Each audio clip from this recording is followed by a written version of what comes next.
Channel royal education with Ragini. So ఈరోజు మన video ఏంటంటే ఆర్జీయూకేటియన్స్ గురించి అయితే వీడియో చేయబోతున్నానండి. సారీ ఆర్జీయూకేటియన్స్ అన్నాను. ఆర్జీయూకేటీలో చేరబోతున్న వాళ్ళ గురించి అయితే ఒక వీడియో చేయబోతున్నాను అనమాట. సో మీరు ఆర్జీయూకేటీలో చేరుతున్నారంటే ఆర్జీయూకేటియన్స్ అయిపోయినట్టే కదా, అందుకనే అలా అన్నానమాట.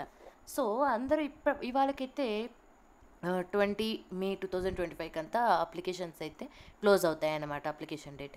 సో ఈ పాటికి అందరూ అప్లై చేసేసి ఉంటారు చేయాల్సిన వాళ్ళు ఆర్జీయూకేటీకి.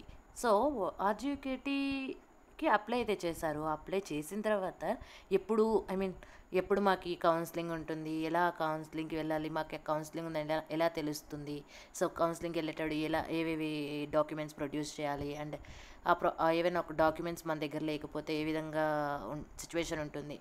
సో ఇవంతా దీని గురించి అయితే నేను పూర్తిగా మీకు ఈ వీడియోలు అనేది షార్ట్గా అయితే చెప్పబోతున్నాను అనమాట. సో ముందుగా ఈ ఇన్ఫర్మేషన్ మొత్తం, ఇలాంటి ఇన్ఫర్మేషన్స్ ఇంకా తెలుసుకోవడానికి నా ఛానల్ని అయితే సబ్స్క్రైబ్ చేసేయండి. అండ్ అలాగే మీకు ఇంకా ఎలాంటి వీడియోస్ కావాలంటే నేను ఇలాంటి వీడియోస్ చేయడానికి మోటివేషన్గా లైక్ చేయండి, షేర్ చేయండి. So let's go to the video. So RGUKT గురించి అయితే చెప్తా అన్నాను కాబట్టి, సో మనకు కొన్ని డీటెయిల్డ్గా చూసుకున్నట్టయితే ఇంపార్టెంట్ డేట్స్ గురించి అయితే తెలుసుకుందాము. సో మనకైతే నోటిఫికేషన్ ఆల్రెడీ వచ్చేసి చాలా రోజులే అవుతుందన్నమాట. 24/4/2025లో, అంటే మనకి ఏప్రిల్లో నోటిఫికేషన్ అనేది పడింది. ఆన్లైన్ అప్లికేషన్స్ అనేవి 27th నుంచే స్టార్ట్ అయ్యాయి అనమాట, 27/4/2025లో. So 20 May 2025 up to 5 PM applications అయితే క్లోజ్ అయిపోయాయి. Last date for receiving online applications. కాబట్టి ఈ అప్లికేషన్ అయితే ఆల్రెడీ ఇప్పటికీ చేసేసుకుని ఉంటారు చాలా వరకు. ఈ అప్లికేషన్ చేసిన తర్వాత ఇంకా కౌన్సిలింగ్ అనేది ఉంటుంది.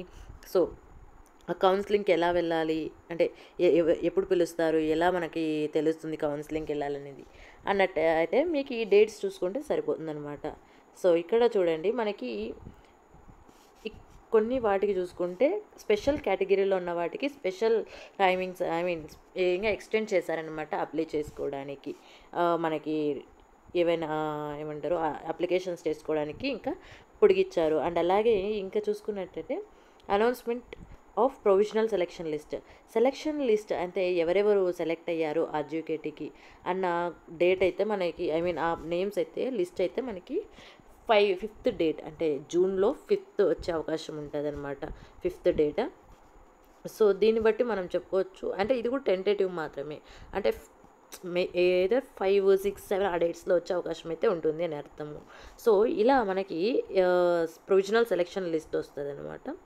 ఇలా వచ్చిన లిస్ట్ అనేది తర్వాత మనకు ఆ లిస్ట్లో నేమ్స్ ఉంటాయి కదా, ఆ నేమ్స్ అంటే సెలెక్ట్ అయిన క్యాండిడేట్స్ ఎప్పుడెప్పుడు కౌన్సిలింగ్కి వెళ్ళాలి, ఎలా వెళ్ళాలి అనేది అయితే ఇప్పుడు చూసుకుందాము. సో ఇక్కడ కౌన్సిలింగ్ అంటే ఏముండదు, మనకి సర్టిఫికేట్ వెరిఫికేషన్ అనేది జరుగుతుంది. మనం ఏవేవైతే ఆన్లైన్లో సర్టిఫికేట్స్ ప్రొడ్యూస్ చేశామో, సో ఆ సర్టిఫికేట్స్ ఒరిజినల్ అంటే నిజమా కదనేది మాత్రం వాళ్ళు చెక్ చేస్తారనమాట. సో దానికోసం ఈ ప్రాసెస్ కౌన్సిలింగ్ అనేది అయితే మనకు జరగడం జరుగుతుంది.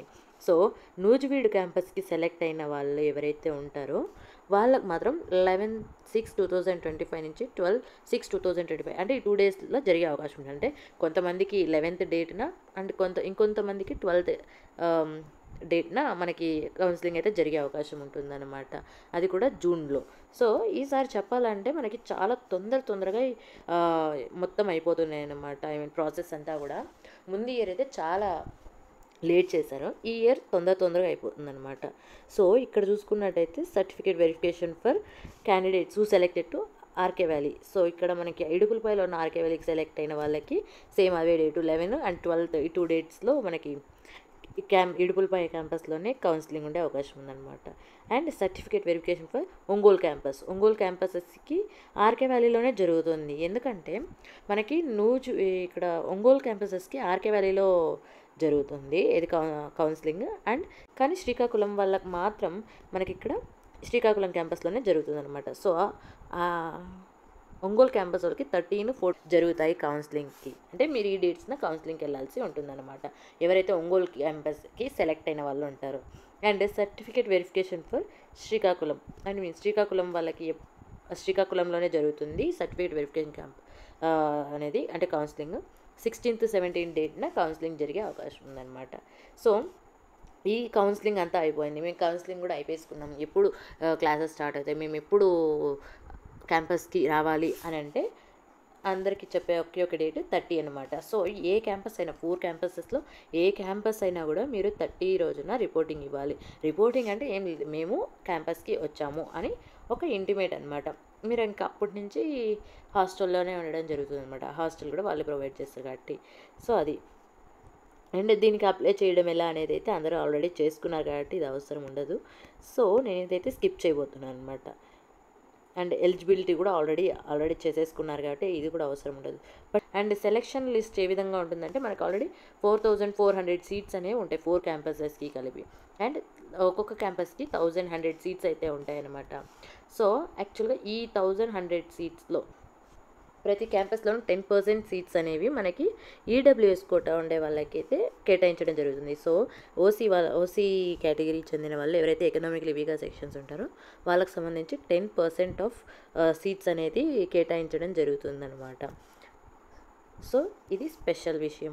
ఎవరికైతే ఓసీ ఉన్నారో వాళ్ళు ఈడబ్ల్యూఎస్సి చేయించుకుంటే చాలా వరకు బెటర్ అనమాట. మీకు మార్క్స్ కొద్దిగా లెస్ ఉన్నా కానీ వచ్చే అవకాశం అయితే చాలా వరకు ఉంటుంది అనమాట. సో ఇంకా ఇది మనకు అడ్మిషన్ అనేది 2 years of PUC means pre university course అనమాట. ఈ 2 years of PUC and 4 years of BTech ప్రోగ్రామ్కి మనం యాక్చువల్గా అప్లై చేసుకుంటున్నాం అనమాట. సో ఇక్కడైతే మనకి ఎవరైతే గవర్నమెంట్ స్కూల్ నుంచి వచ్చిన పిల్లలు ఉన్నారో వాళ్ళకి మాత్రం 4% ఆఫ్ మార్క్స్ అనేవి యాడ్ చేయడం జరుగుతుందన్నమాట ఆర్జీకేటీ సిస్టమ్. సో ఇలా 4% యాడ్ చేయడం వల్ల ప్రైవేట్ స్కూల్స్ వాళ్ళకి కూడా దీంట్లో ప్రైవేట్ స్కూల్స్ వాళ్ళకి కూడా అవకాశం ఉంది కాబట్టి గవర్నమెంట్ స్కూల్స్ వాళ్ళకి 4% మార్క్స్ అనేవి యాడ్ చేస్తారనమాట out of 100 marks for each. So ఆ విధంగా మనకి యాడ్ అనేది చేయడం జరుగుతుంది. అలా యాడ్ చేసిన తర్వాత కంపేర్ చేసి దాని తర్వాత మనకి వీళ్ళు సెలెక్ట్ చేయడం జరుగుతుంది అనమాట. సో ఈ విధంగా సెలెక్షన్ మెథడ్ అనేది ఉంటుంది. సో ఒకవేళ ఏ క్యాండిడేట్ అయినా కానీ సేమ్ మార్క్స్ ఉన్నారనుకోండి. సో ఒకరికి 575 ఇంకొకరికి 575 వచ్చాయనుకోండి. సో అప్పుడు ఏ విధంగా సెలెక్షన్ చేస్తారు అని ఇక్కడ చూసుకున్నట్టయితే మనం ఏదైతే మార్క్స్ మనం సబ్మిట్ చేసి ఉంటామో ఆన్లైన్లో దాన్ని బట్టి అంటే ఇక్కడ చూడండి అది ఏ విధంగా తీసుకుంటారు. ఒకవేళ ఈక్వల్ మార్క్స్ వచ్చినట్టయితే హయ్యర్ మార్క్స్ నుంచి వస్తాను. మ్యాథమెటిక్స్లో ఎవరికైతే హైయెస్ట్ ఉందో వాళ్ళని సెలెక్ట్ చేయడం, అలా ఇట్లా సబ్జెక్ట్ వైజ్ సెలెక్ట్ చేస్తారనమాట. ఇవి మార్క్స్ కూడా మనకి సేమ్ ఉన్నాయనుకోండి, అప్పుడు లాస్ట్ మనకు వచ్చేది elder candidate as per the date of birth ప్రకారము ఎవరైతే ఎవరైతే పెద్ద ఉంటారో వాళ్ళకి ఇవ్వడం జరుగుతుంది అనమాట. ఎవరైతే ముందు పుట్టారో వాళ్ళకి ఇవ్వడం జరుగుతుంది సిఎస్ సెలెక్షన్ అనేది. సో ఈ విధంగా అండ్ ఇలా చూసుకున్నట్టయితే సో ఇది ఇలా ఉంటే మనకి క్యాండిడేట్స్ అదే చెప్పాను కదండి, సెలెక్ట్ అయిన క్యాండిడేట్స్కి ఏ విధంగా మీరు సెలెక్ట్ అయ్యారు, ఎప్పుడు కౌన్సిలింగ్కి రావాలి, ఎలా ఇంటిమేట్ చేస్తారు అన్న విషయం ఇక్కడ చూసుకున్నట్టయితే మనకి ఈమెయిల్ ద్వారా కానీ ఎస్ఎంఎస్ ద్వారా కానీ అంటే మన మొబైల్ నెంబర్ మెన్షన్ చేసి ఉంటాం కదా, ఆ మొబైల్ నెంబర్కి ఎస్ఎంఎస్ ద్వారా కానీ ఈమెయిల్ ద్వారా వచ్చే అవకాశం అనేది ఉంటుందన్నమాట మనకి ఇన్ఫర్మేషన్ అనేది. సో కాబట్టి ముందుగా మీరు phone numbers and ID numbers ఇచ్చే ముందే కరెక్ట్గా ఇవ్వడం అయితే చెక్ చేసుకోవాలన్నమాట. సో ఏదైనా కానీ మీరు ఈమెయిల్ ఇవ్వడంలో కొంచెం రాంగ్ ఏదైనా అయిందనుకోండి, మీ దగ్గర వరకు మెసేజ్ ఏది వచ్చేదానికి అవకాశం ఉండదన్నమాట. సో ఇది అండ్ కౌన్సిలింగ్ జరిగేటప్పుడు కానీ అడ్మిషన్ జరిగేటప్పుడు కానీ మీరు ఏ డాక్యుమెంట్స్ అనేవి సబ్మిట్ చేయాలి అనేది అయితే ఇక్కడ ఇచ్చారనమాట. సో క్యాండిడేట్స్ అనేవి ఎవరైతే సెలెక్ట్ అయ్యారో, ఎవరికైతే కౌన్సిలింగ్ వెళ్తున్నారో వాళ్ళైతే 5 ఫోటో కాపీస్ అయితే మీ దగ్గర ఉంచుకోవాలన్నమాట. ఇక్కడ కింద నేను చెప్పబోతున్నాను కదా, ఆ డాక్యుమెంట్స్ అన్నీ కూడా అట్లీస్ట్ 5 సెట్స్ ఉండాలి. మొత్తం డాక్యుమెంట్స్ అన్నీ 5 సెట్స్ ఉండే విధంగా చూసుకొని ఎత్తుకు వెళ్ళండి. 5 కాకపోతే ఇంకా ఒక 1 or 2 సెట్స్ ఎక్కువ ఎత్తుకు వెళ్ళండి, ఎందుకంటే అక్కడికి వెళ్ళిన తర్వాత మనం ప్రాబ్లం ఫేస్ చేయడం కొంచెం ఇబ్బందిగా ఉంటుంది కాబట్టి. సో ఎస్ఎస్సి సర్టిఫికేట్ అయితే మస్ట్ అండ్ షుడ్ అనమాట. అంటే మన మార్క్ షీట్ వాళ్ళు ఇప్పుడే మనకి మార్క్ షీట్ రాకపోయినా డూప్లికేట్ మార్క్ షీట్ అయితే ఇచ్చింటారు. దాని మీద హెచ్ఎం సైన్ కానీ ప్రిన్సిపల్ గారి సైన్ కానీ చేయించుకొని మీరు ఎత్తుకొని వెళ్తే సరిపోతుంది అనమాట. క్యాస్ట్ సర్టిఫికేట్ అనమాట.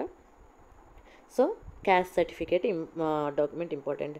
సో ఇంకొక విషయం ఏమంటే ఓసీ క్యాండిడేట్స్ ఎవరైతే ఉన్నారో వాళ్ళకి ఈడబ్ల్యూఎస్సి పెట్టుకుని ఉంటారు కదండి. సో వాళ్ళు మాత్రం ఈడబ్ల్యూఎస్సి సర్టిఫికేట్ అనేది చేయించుకొని తీసుకెళ్ళండి రిజర్వేషన్ కోసం అనేసి. సో ఇక్కడ ఈడబ్ల్యూఎస్సి అనేది వాళ్ళు ఎందుకు నాట్ ఎర్లియర్ 2024 అని చెప్తున్నారంటే మనకి యాక్చువల్గా ఫైనాన్షియల్ ఇయర్ అనేది May 1 to April 30 వరకు ఉంటుంది కదా. సో కాబట్టి మేలో 2025 మేలో ఎవరైతే చేయించుకుంటారో ఆ ఈడబ్ల్యూఎస్ సర్టిఫికేట్ అనేది మీరు పెట్టడం జరిగితే ప్రాబ్లం ఉండదన్నమాట. సో అంతకుముందు ఇయర్ పెడితే అది అంతకుముందు ఫైనాన్షియల్ ఇయర్కి అయితే వస్తుంది. సో మీరు ఈడబ్ల్యూఎస్సి May 2025 తర్వాత చేయించుకొని అప్లై చేసుకొని అయితే బెటర్ ఉంటుంది అనమాట. మీరు అలా పెట్టించకపోయినా అట్లీస్ట్ ఎత్తుకొని కౌన్సిలింగ్ వెళ్ళేటప్పుడైనా May 2025లో చేయించిన ఈడబ్ల్యూఎస్ అయితే ఎత్తుకొని వెళ్ళడానికి ట్రై చేయండి. అండ్ ఇన్కమ్ సర్టిఫికేట్ కూడా మీరు లేటెస్ట్ ఫైనాన్షియల్ ఇయర్ది ఎత్తుకొని వెళ్ళండి. అండ్ సర్టెన్ అంటే physical handicapped children, armed forces, NCC, sports quota, Bharat scouts quota వీళ్ళంతా ఉంటారు కదా. వీళ్ళు వాళ్ళ అప్లై చేసిన రిజర్వేషన్ని బట్టి వాళ్ళు ఈ డాక్యుమెంట్స్ అనేవి ప్రొడ్యూస్ చేయాలండి. ఇది చాలా ఇంపార్టెంట్ అనమాట. సో ఇలా సబ్మిట్ చేయటాడు ఎవ్రీ స్టూడెంట్ అనేది 1000 రూపీస్ అనేది ఖచ్చితంగా కన్ఫామ్గా పే చేయాల్సి ఉంటుందన్నమాట. And 1200 towards group insurance. అంటే మనకి ఏదైనా అంటే అక్కడ మనం హాస్పిటల్స్ ఇవంతా చెక్ చేయించుకుంటాం కాబట్టి అవంతా ఫ్రీ అనమాట. సో వాళ్ళు దానికోసం 1200 అయితే పే చేయించుకుంటారు ఫస్ట్ మన దగ్గర. అండ్ అలాగే రీఫండబుల్ 1000 రూపీస్.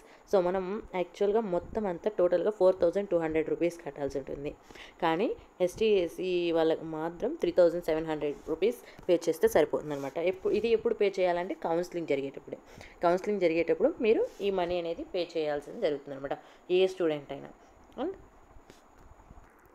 ఇక్కడ ఇంకొక స్పెషల్ నోట్ ఏంటంటే ఎవరైనా కానీ ఇప్పుడు మీరు ఏదైతే ఆన్లైన్లో ప్రొడ్యూస్ చేశారో డాక్యుమెంట్స్, ఆ డాక్యుమెంట్స్ని ఎవరైతే కౌన్సిలింగ్లో ప్రొడ్యూస్ చేయలేకపోతారో మీరు అప్లికేషన్లో పెట్టిన డాక్యుమెంట్స్ ఏవైతే ప్రొడ్యూస్ చేయలేకపోతారో సో అప్పుడు మీరు అడ్మిషన్కి అనేది ఎలిజిబుల్ కాదు అనేసి అయితే వాళ్ళు తేల్చేశారంట. అంటే వాళ్ళ అడ్మిషన్ అనేది చేసుకోరు. సో మీరు 1కి 2 సార్లు మీరు పెట్టిన మీరు అప్లికేషన్లో ఆన్లైన్ అప్లికేషన్లో మీరు ఫిల్ చేసిన డీటెయిల్స్ సంబంధించిన డాక్యుమెంట్స్ కావచ్చు అవన్నీ కౌన్సిలింగ్లో కరెక్ట్గా ఉండేటట్టు చూసుకొని ఎత్తుకొని వెళ్ళండి అనమాట. సో ఇది ఈ విధంగా ఉంటుంది. అండ్ అలాగే ట్యూషన్ ఫీజు కానీ మెస్ ఛార్జెస్ కానీ మనకి ఈ కొంతమంది ఫీజు రియంబర్స్కి ఎలిజిబిలిటీ ఉంటారు. వాళ్ళకి మనం ఏమీ కట్టనవసరం లేదు, ఈ ట్యూషన్ ఫీజు కావచ్చు మెస్ ఛార్జెస్ కావచ్చు. బట్ కానీ ఎవరైతే ఈ ఫీజు రియంబర్స్మెంట్ ఎలిజిబుల్ లేకుండా ఉంటారో వాళ్ళు ఖచ్చితంగా అప్రాక్సిమేట్లీ 45,000 to 50,000 అనేది కట్టాల్సి ఉంటుందన్నమాట. Tuition fee and mess charges అనేవి పర్ యానం, అంటే ఒక్కొక్క ఇయర్కి ఆ విధంగా అన్నమాట. అంటే ఒక్కొక్క ఇయర్కి 45,000, అంటే పియూసీకి 45,000, బీటెక్కి ఇక్కడ మనకి ఇచ్చారు కదా బీటెక్కి 50,000 అనమాట పర్ యానం, ఈ విధంగా. అండ్ ఎన్ఆర్ఐ స్టూడెంట్స్ కూడా చేర్చుకునే అవకాశం ఉంటుంది. మోస్ట్లీ ఎన్ఆర్ఐ స్టూడెంట్స్ కావచ్చు, అదర్స్ ఇంటర్నేషనల్ వాళ్ళు కావచ్చు ఇప్పుడు చేరే అవకాశం లేదు కాబట్టి ఇదైతే నేను స్కిప్ చేస్తున్నాను అనమాట. ఇక్కడ మనకి ఎక్స్పెషల్గా ఆర్జీకేటీలో 1000 సీట్స్ అనేవి ఇంక్లూడింగ్ రిజర్వేషన్ ఫర్ స్పెషల్ కేటగిరీస్లో 1000 మనకి 1100 సీట్స్ ఉంటాయన్నాం కదా. సో దాంట్లో 1000 సీట్స్ స్పెషల్ కేటగిరీస్కి రిజర్వేషన్ ఇంక్లూడ్ అయ్యి కూడా ఉంటాయన్నమాట. సో ఎవరైతే ఈడబ్ల్యూఎస్సి పెట్టుకొని ఉంటారో, ఈడబ్ల్యూఎస్ సర్టిఫికేట్ పెట్టుకుని ఉంటారో వాళ్ళకు మాత్రము ఈ 10% సీట్స్ అంటే 100 సీట్స్లో వచ్చే అవకాశం ఉంటుంది అనమాట. ఈ 100 సీట్స్ కూడా ఈడబ్ల్యూఎస్సి కోటాలో ఉన్న వాళ్ళకి మాత్రం ఇవ్వాలన్నమాట, అది రూల్. అంటే ఇది ఈ 6 years ఇంటిగ్రేటెడ్ ప్రోగ్రామ్ అనేది మనకి 2 స్టేజెస్గా డివైడ్ అయిందన్నమాట. అది ఈ విధంగా ఫస్ట్ ప్రీ యూనివర్సిటీ కోర్స్, ఇది మనకి 2 years మాత్రం ఉంటుందన్నమాట. సో మనకు ఒక ఆప్షన్ ఉంటుంది. సో ఇది ఇంటిగ్రేటెడ్ బీటెక్ కోర్స్ కదా, మేము ఒకసారి జాయిన్ అయితే 6 years చదవాలి కదా అని అంటారనమాట. కానీ మీరు 2 years అంటే ఇంటర్ అనేసి మనకి బయట చెప్తారనమాట. కాకపోతే ఇక్కడ పియూసీ, ఈ పియూసీ 2 years అయిపోయిన తర్వాత మీరు టీసీ తీసుకొని వెళ్ళొచ్చు అనమాట మీకు కావాలంటే. సో ఇక్కడ ఎంపీసీ అండ్ ఎంబైపీసీ 2 కోర్సెస్ అయితే వాళ్ళు ఆఫర్ చేస్తారు ప్రీ యూనివర్సిటీ కోర్స్ పియూసీలో. దాంట్లో సబ్జెక్ట్స్ అనేవి mathematics, physics, chemistry, English, Telugu, computer programming, అంటే దీన్నే ఐటీ అనేసి అంటామన్నమాట చాలా వరకు. And biology, elementary biology. MPC తీసుకున్న వాళ్ళకి బయాలజీ ఉంటుంది, కానీ ఎంపీసీ మాత్రమే తీసుకున్న వాళ్ళకి అంటే ఫస్ట్ ఇయర్, సెకండ్ ఇయర్ అలా 2 ఇయర్స్లో 2 సెమ్స్లో అంటే ఒక్కొక్క ఎగ్జామ్ ప్యాటర్న్ అనేది ఎలా ఉంటుందో ఆల్రెడీ మళ్ళీ చెప్తానమాట. సో ఎంపీసీ తీసుకున్న వాళ్ళకి ఎలిమెంటరీ బయాలజీ అయితే ఉంటుందన్నమాట. సో దాని తర్వాత బీటెక్ కోర్సెస్ అనేవి ఏ విధంగా ఉంటుందంటే, సో బీటెక్లో మనకి ఈ కోర్సులు ఉంటాయన్నమాట. ఇక్కడ ఏవైతే 8 కోర్సెస్ ఉన్నాయి ఇవి ఉంటాయి. సో నూజివీడ్ అండ్ ఆర్కే వ్యాలీలో మాత్రమే కెమికల్ ఇంజనీరింగ్ ఉంది, శ్రీకాకుళం, ఒంగోలులో లేదనమాట. ఇది ఎస్పెషల్లీ. అండ్ ఇక్కడ మనకి మెటలర్జికల్ మెటీరియల్ ఇంజనీరింగ్ కూడా ఇది కూడా ఓన్లీ నూజివీడ్ అండ్ ఆర్కే వ్యాలీలో మాత్రమే ఉంది, ఒంగోలు అండ్ శ్రీకాకుళంలో లేదనమాట. సో ఈ విధంగా ఇది ఇవాళ విశేషాలు అనమాట. మీకు ఏవైనా డౌట్స్ ఉన్నట్టయితే, ఎవరినైనా కాంటాక్ట్ చేయాలనుకుంటే ఈ నెంబర్స్కి మీరు కాంటాక్ట్ చేసి మీకున్న డౌట్స్ని అయితే క్లారిఫై చేసుకోవచ్చు అనమాట. సో ఎంతమందికి మీకు ఇంకా ఆర్జీకేటీ మీద ఈ వీడియోస్ కావాలి, ఎలాంటి వీడియోస్ కావాలన్నది మీరైతే కామెంట్ చేయండి. దాన్ని బట్టి నేను వీడియోస్ చేయడానికి ట్రై చేస్తానన్నమాట. సో అదేవిధంగా ఎంతమందికి ఈ ఆర్జీకేడీలో ఎగ్జామ్స్ స్ట్రక్చర్ కావచ్చు అండ్ కోర్స్ స్ట్రక్చర్ కావచ్చు ఏ విధంగా ఉంటుంది అని తెలుసుకోవాలనుకుంటారో వాళ్ళు కూడా కమెంట్ చేయండి. సో దానికి నేను ఆ వీడియోస్ పెట్టడానికి ట్రై చేస్తానన్నమాట. అండ్ అలాగే ఈ వీడియోకి అట్లీస్ట్ నేను 30 లైక్స్ అనేది మీకు టార్గెట్ ఇస్తున్నాను. ఖచ్చితంగా అది ఫుల్ఫిల్ చేస్తారనుకుంటున్నాను. అండ్ మీకు ఇంకా ఎలాంటి వీడియోస్ కావాలంటే ప్లీజ్ లైక్ చేయండి, షేర్ చేయండి, అండ్ అలాగే సబ్స్క్రైబ్ చేయడం మాత్రం మర్చిపోద్దండి. Thank you for watching.